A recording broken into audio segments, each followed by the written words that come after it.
The king of Israel sits perfectly still under a pomegranate tree. 1 Samuel 14 places King Saul in the outermost edge of Gibeah, paralyzed in a place called Migron. Just over the ridge, the men of Israel are hiding in pits. They are shivering in thickets, crouching in caves, and trembling behind rocks. A massive Philistine garrison holds the high ground, and the Israelites have been stripped of their weapons. 600 men remain with the king, and not one of them is moving. But one man stands up and walks away from the paralysis in secret. Jonathan, the king's son, turns his back on the pomegranate tree and steps out of the camp. He takes no army. He issues no orders. He brings only an unnamed armor-bearer. Picture it. 2 men walking alone toward an impossible vertical cliff face held by an empire. 1 Samuel 14 reads like a localized suicide mission, a reckless gamble between 2 sharp rocks. But look closely at the dimensions of the violence that follows. How did a vertical, hands and feet climb by 2 men onto a mathematically specific strip of ground measured exactly as a half-acre trigger a supernatural earthquake that permanently broke a massive empire's grip on Israel? Listen to the exact phrasing in the canonical text. 1 Samuel 14, verse 1, in the King James Version reads, "Now it came to pass upon a day, that Jonathan the son of Saul said unto the young man that bare his armor, Come, and let us go over to the Philistines' garrison, that is on the other side. But he told not his father." Stop right there. He told not his father. The text isolates him instantly. Saul has the priest, the ephod, and the remnants of a terrified military. He has the machinery of religion and war. Yet he is entirely immobilized.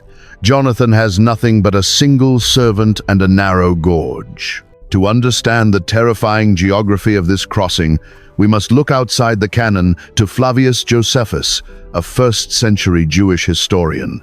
In his work Antiquities of the Jews, Josephus preserves the precise topographical nightmare of this battlefield. He details how the Philistine commanders pitched their camp on the edge of sheer, jagged cliffs, leaving that specific angle completely unguarded. The terrain was so violently steep that an attack from the rocks was considered physically impossible. I offer this not as final doctrine, but as a historical memory that illuminates the blank spaces of the biblical map. See the scene. To reach the enemy, Jonathan and his armor-bearer must descend into a deep ravine, cross the exposed bottom, and climb straight up a rock wall. Any normal military mind would stay under the pomegranate tree, but heaven is completely silent in the shade of that tree. Heaven is waiting in the gorge. The passage does not let us gloss over the earth they are walking on. It embeds a physical clue in the landscape itself. It refuses to let the terrain remain anonymous. Before Jonathan ever touches the Philistine camp, the text forces us to look at 2 massive, terrifying pillars of stone blocking his path. One king immobilized in the shade, 2 men walking into the jaws of a trap. But before they can begin the ascent, we must look at the ancient names of the cliffs they are standing under. What was hiding in the teeth of the gorge? The geography of 1 Samuel 14 is not a backdrop. It is an active, hostile character. The text refuses to let Jonathan and his armor-bearer simply arrive at the Philistine camp. It forces them, and us, to stand at the bottom of a specific, named abyss. Listen to verse 4 in the King James Version. "And between the passages by which Jonathan sought to go over unto the Philistines' garrison, there was a sharp rock on the one side, and a sharp rock on the other side.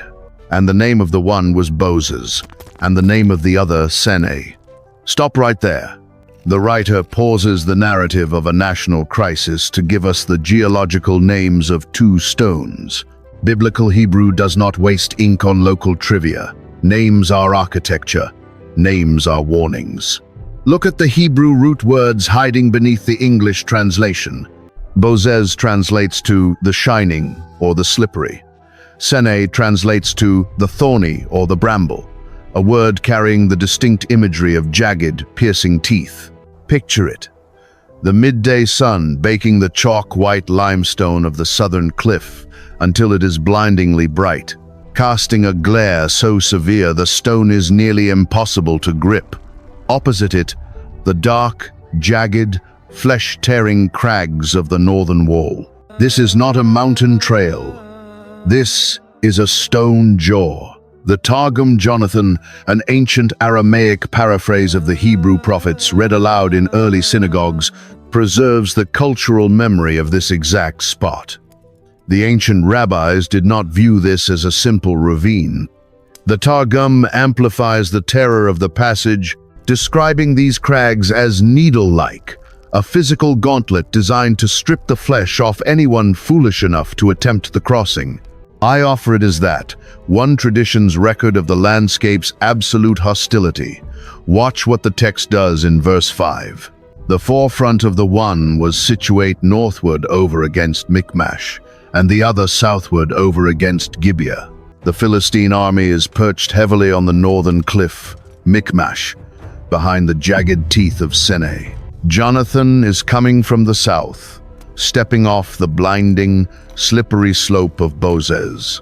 To reach the enemy, he must descend the shining rock, cross the exposed valley floor in broad daylight, and climb straight up the thorny rock, all while carrying the heavy bronze and iron of ancient warfare. All while the Philistine sentries look directly down on him from above. The passage is building a physical impossibility to frame a supernatural detonation.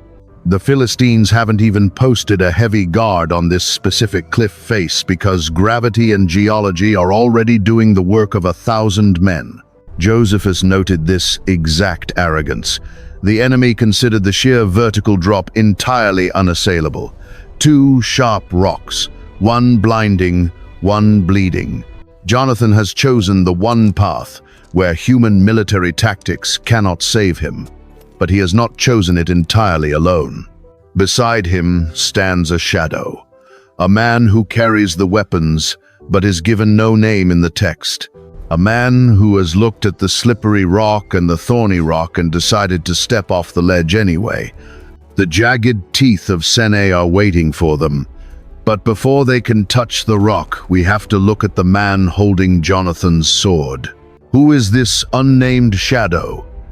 And what ancient, terrifying code binds him to a prince walking into an open grave? He stands at the edge of the shining rock, holding iron that does not belong to him. He has no name in this text. He is known entirely by the weight he carries. 1 Samuel 13 gives us a terrifying piece of context about the metal in this young man's hands. The Philistines had monopolized the blacksmiths, effectively disarming the entire nation. Verse 22 records, "So it came to pass in the day of battle that there was neither sword nor spear found in the hand of any of the people that were with Saul and Jonathan, but with Saul and with Jonathan his son was there found." Stop right there. The unnamed armor-bearer is walking toward a massive, heavily armed Philistine garrison, and he does not even have his own sword. He is carrying the shield and the secondary weapons of his prince. The Philistines hold the high ground. They hold the iron. Saul's army is hiding in the dirt. Picture it. 2 men looking out over a vertical drop. 1 Samuel 14, verse 6, in the King James Version reads, "And Jonathan said to the young man that bare his armor, Come, and let us go over unto the garrison of these uncircumcised. It may be that the Lord will work for us, for there is no restraint to the Lord to save by many or by few." Read that again. It may be. There is no burning bush here. There is no parted sea, no pillar of fire, no prophetic guarantee. Jonathan is stepping off the cliff on a terrifying calculus of faith. He knows the math of heaven. God can shatter an empire with an army of thousands, or God can do it with 2 men in a gorge. Sit with that. The Hebrew title for this unnamed young man is Nose Kelim, the bearer of the vessels. In the brutal close-quarters combat of the ancient Near East, the Nose Kelim was not an errand boy. He was the human shield. He was the man tasked with guarding the warrior's blind spot, moving in lethal synchronicity with the primary blade. If Jonathan falls on that jagged cliff, the armor-bearer dies instantly. Their blood is bound by proximity and geography. Watch what the unnamed man says in verse 7. And his armor-bearer said unto him, Do all that is in thine heart. Turn thee. Behold, I am with thee according to thy heart. He does not ask for a strategic retreat. He does not point down at the needle-like teeth of Sene waiting in the ravine. He does not remind Jonathan that they are outgunned and outmanned. He simply aligns his own pulse with the madness of his prince. One heart, one cliff, two shadows. I offer this not as a romantic fable, but as a severe study in human resolve. 600 men are paralyzed under a pomegranate tree, armed with fear. One unnamed boy is standing on the blinding edge of a slippery rock, armed only with another man's faith. But to reach the Philistine camp, loyalty is not enough. They have to descend the shining rock and walk out onto the exposed valley floor. They must intentionally become visible. The trap requires a very specific bait. Jonathan is about to use his own flesh as a signal, inviting the mockery of an entire army to see if the physics of heaven will move. The Philistine sentries look down from the northern cliff of Michmash, bored and entirely secure. They are an occupying force holding the high ground over a broken nation. Behind them is a sprawling military camp, equipped with chariots, iron weapons, and thousands of hardened soldiers. In front of them is a vertical drop. They are not watching the jagged teeth of the rock called Sene. They do not consider it a vulnerability. To understand the absolute arrogance of the Philistine position, we have to look at how ancient military camps were structured. Flavius Josephus, recording the history of this exact battle, notes a terrifying topographical detail. The Philistines had heavily fortified three sides of their camp, but they left the edge of the cliff unguarded. The precipice was so severely steep, the rocks so sharp and treacherous, that they believed the geography itself was an impenetrable wall. No human army could ascend that sheer rock face. To attempt it was to invite a broken neck.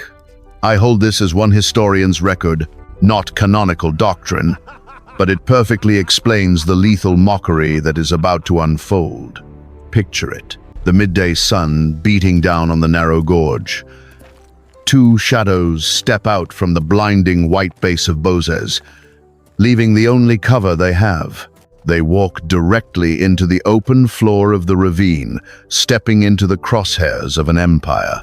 1 Samuel 14, verse 11, in the King James Version reads, And both of them discovered themselves unto the garrison of the Philistines. And the Philistine said, Behold, the Hebrews come forth out of the holes where they had hid themselves. Stop right there. Look at the English word discovered. It sounds mild to modern ears, like someone waving from a distance. But the underlying Hebrew word is gala. It is a violent, absolute verb. It means to strip away covering, to lay bare, to expose oneself nakedly. Jonathan and his armor-bearer do not just make themselves visible. They intentionally remove every geographic advantage of stealth. They stand at the bottom of the ravine, completely exposed, presenting their own flesh as a target. The Philistines look down and laugh. Behold, the Hebrews come forth out of the holes. They do not draw their bows. They do not hurl spears. They simply mock the two men standing in the dirt. Why? Because the geography of the trap has lulled them into a false physics. The Philistines know that, to reach them, these two Hebrews must climb the thorny rock of Sene, and a man climbing a vertical rock face must use both hands. He cannot hold a shield. He cannot swing a sword. He is entirely helpless until he pulls himself over the ledge. The sentries at Michmash view the cliff not as a battlefield, but as a spectator sport. 2 men at the bottom of a stone jaw, an entire garrison mocking them from the rim. The trap is perfectly set, but it is not a trap designed by human military logic. Jonathan has stepped into the open because he is waiting for a very specific sequence of words from the enemy. He has tied the movement of God to a bizarre, almost suicidal condition. He needs the Philistines to invite him to his own execution. But what exact phrase is the Prince of Israel waiting to hear before he begins the climb? Jonathan stands in the blinding chalk dust at the base of Bozez, looking straight up the jagged throat of Michmash. He is not waiting for a military error. He is waiting for a sequence of syllables. 1 Samuel 14, verses 9 and 10, lock down the exact terms of the trap. Hear it in the King James Version.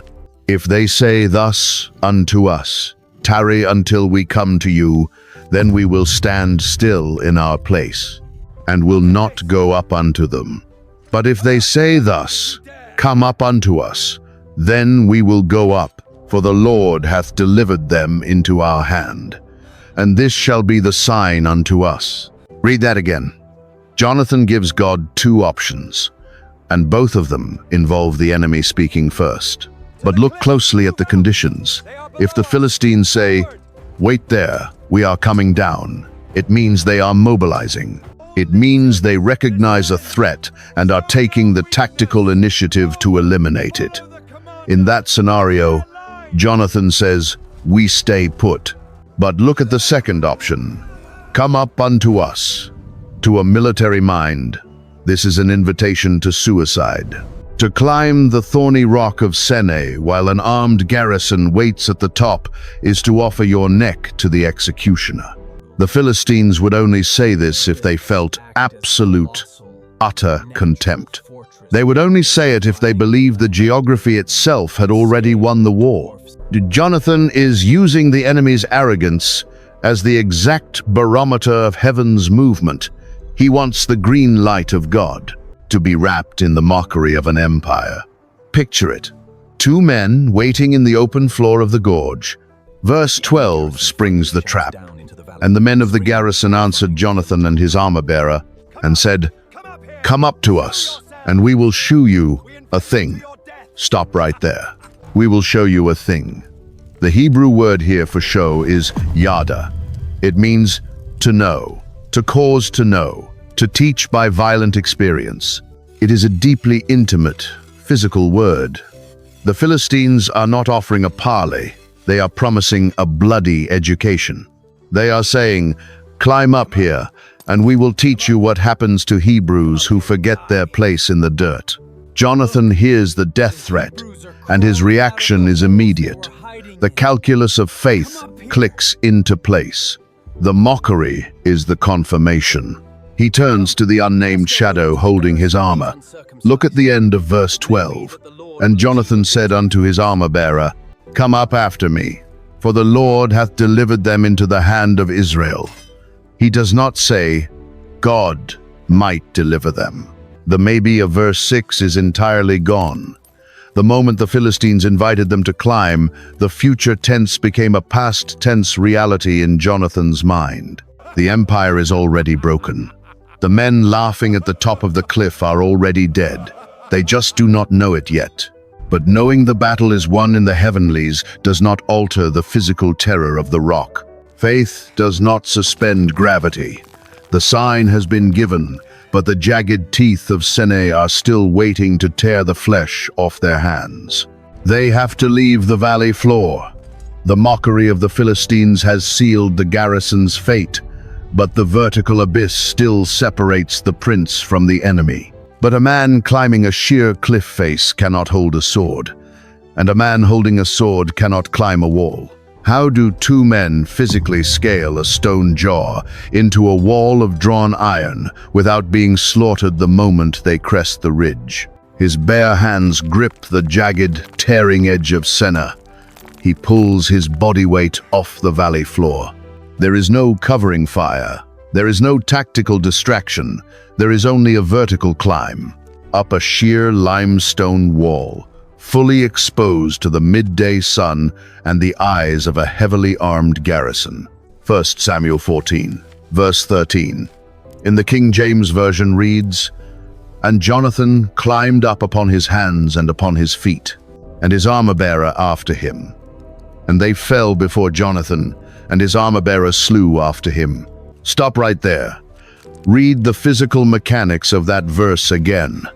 He climbed up upon his hands and upon his feet.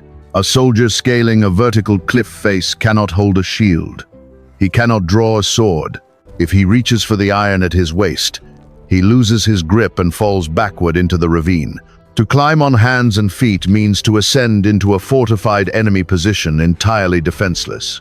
Picture it. The Philistine sentries are standing at the top of the precipice, watching this Hebrew prince pull his body up the thorny rock. They hold the high ground. They hold the iron. All they have to do is thrust a spear downward, or kick a boulder loose, or wait for him to crest the ridge and sever his neck. The climb is not a battle. To a military mind, it is a slow, agonizing execution. But watch what the text does. The moment Jonathan pulls his torso over the ledge, the physics of the engagement completely invert. They fell before Jonathan. The Hebrew verb anchoring this violence is nafal. It means to drop suddenly, violently, to be cast down, or to fall prostrate in terror. The verse does not say Jonathan drew his sword and struck them down. It says they fell before him. He crests the ridge, weaponless, his hands bleeding from the rock, and hardened Philistine soldiers begin dropping to the dirt. Was it the sheer, shocking aggression of a man launching his body over a cliff edge directly into their boots? Was the supernatural terror of heaven already blanketing the ridge? The canonical text leaves the mechanics veiled, but the result is absolute. And this is where the unnamed shadow steps out of the gorge and into the blood. Read the second half of the verse. "And his armor-bearer slew after him." The combat choreography here is terrifying and precise. Jonathan is the blunt force. He pulls himself up, crashes into the sentries, and drives the enemy to the ground. The armor-bearer, cresting the ridge a split second later, is the executioner. He steps over his prince, wielding the secondary weapons, and drives the iron home. One knocks them down, the other finishes the work. Lethal synchronicity on the edge of an abyss. I hold this as one reading of the ancient combat, a brutal physical necessity dictated by the sheer rock face. The geography forced them to fight as a single, devastating organism. The trap Jonathan set at the bottom of the gorge has just snapped shut at the top. But they are not fighting in an open field. They have just breached a razor-thin ledge at the top of Michmash. Behind these first dead sentries is an entire empire's military encampment, swarming with chariots and thousands of men. Two Hebrews cannot fight an army in a prolonged siege. They have to inflict maximum devastation instantly, before the alarm can be raised. And they do. But they execute this slaughter in a space so hyper-localized, so mathematically constrained, that the biblical writer stops the action to measure the dirt. 2 men, 20 bodies, one impossibly small patch of earth. But why does 1 Samuel insist on pausing a war to give us the exact agricultural dimensions of a killing floor? 20 bodies lie bleeding on a razor-thin ledge. The air is thick with the copper smell of blood and the chalk-white dust of Michmash.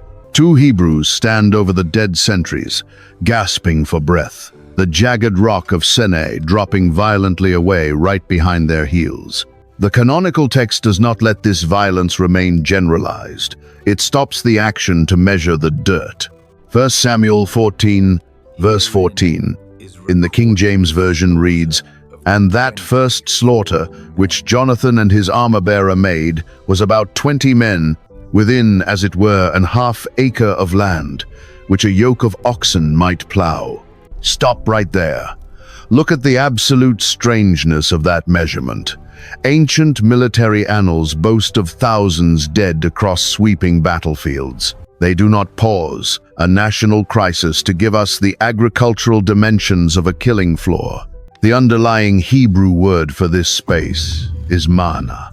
It refers specifically to a furrow, the exact length a single team of oxen can plow, in one unbroken line before turning around. It is a microscopic piece of real estate. Jonathan and the unnamed shadow did not charge wildly through the Philistine camp. They did not chase the sentries across the plateau. They locked themselves onto a patch of rock, so incredibly small, so mathematically confined, that 20 heavily armed men died within inches of each other. Picture it. A slaughter inside a stone hallway. They held the perimeter of that furrow. They became a lethal, stationary threshold. But watch what happens the absolute second the 20th body hits that specific patch of dirt. The text violently shifts from human combat into the physics of divine intervention. Listen to verse 15. And there was trembling in the host, in the field, and among all the people, the garrison and the spoilers. They also trembled, and the earth quaked. So it was a very great trembling. Read that again. The panic does not ripple outward like normal military confusion. It detonates simultaneously everywhere at once. The main army in the camp feels it. The elite raiders out in the field feel it. And then, the bedrock itself fractures.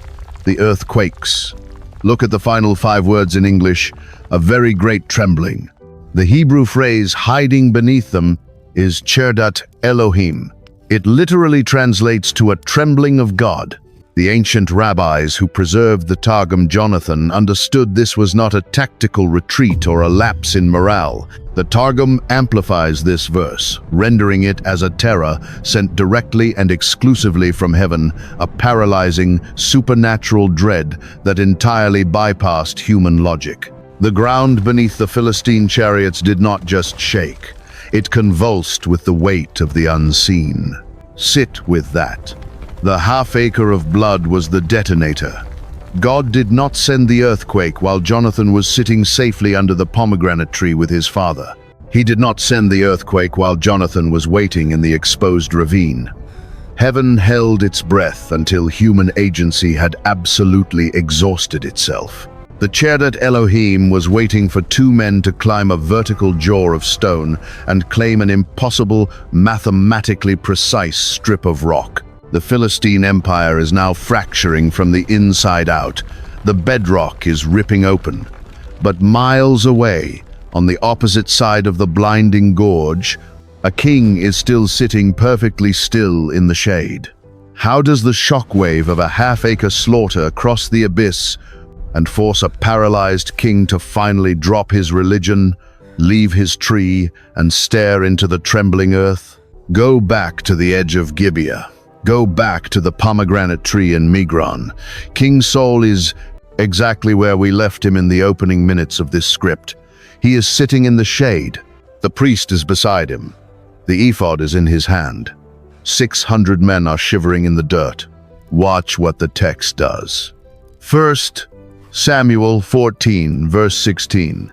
In the King James Version reads, "And the watchmen of Saul in Gibeah of Benjamin looked, and behold, the multitude melted away, and they went on beating down one another." Stop right there. The watchmen are not looking at a tactical retreat. They are looking at an empire dissolving. The ground is convulsing beneath their feet. The Cherdat Elohim, the trembling of God, has hit the Philistine camp with such supernatural violence that the occupying army has gone mad, turning its iron on itself. The chaos is bleeding across the valley. Picture it. The deafening noise of the slaughter echoing off the walls of the ravine. Saul panics. He calls for the priest. He demands the Ark of God to see if he has permission to engage. He is trying to pull the levers of official religion. But listen to verse 19.